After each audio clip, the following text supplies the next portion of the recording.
Piaggio MP3 fait office de précurseur dans le monde du scooter 3 roues et on attend une offensive des différents fabricants. Gilera, qui fait partie du groupe Piaggio, a repris le concept et lance le Fuoco 500. Gros moteur, look sportif et dépouillé, le Fuoco vient jouer dans la cour des maxi scouts avec une touche d'originalité.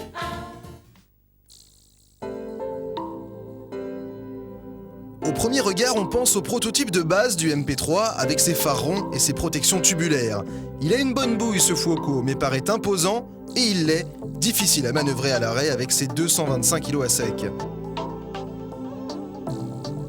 Les commandes sont similaires à celles du MP3 ainsi que le tableau de bord. Le système de blocage des roues avant est exactement le même. On peut l'enclencher sous les 2000 tours minute et à moins de 15 km/h.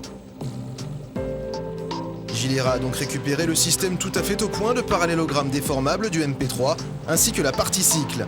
Les principales différences résident au niveau du look, du fait qu'il n'y ait pas de coffre mais pas mal de place sous la selle, et bien sûr du moteur, mais on ne va pas chercher très loin puisqu'il emprunte celui du Piaggio X9 à double allumage développant 40 chevaux. Il est temps d'aller voir si c'est suffisant pour propulser ce gros joujou. Son comportement routier est identique à celui du MP3 mais avec un peu plus de pêche que le 400.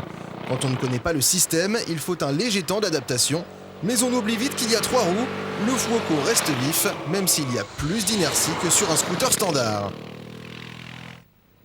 Ce qui est exceptionnel avec ce système, c'est la tenue de route. Les 2 points d'appui à l'avant permettent toutes les fantaisies. Sur le sec, ça tient, mais c'est sur revêtement mouillé que la différence est énorme. On sent la limite, ça glisse légèrement, mais on prend beaucoup d'angles. C'est simple, avec un 2 roues et à la même vitesse de passage, j'aurais pris plusieurs gamelles. Idem pour le freinage, puissant comme il faut, le scooter reste en ligne, même en cas de blocage intempestif.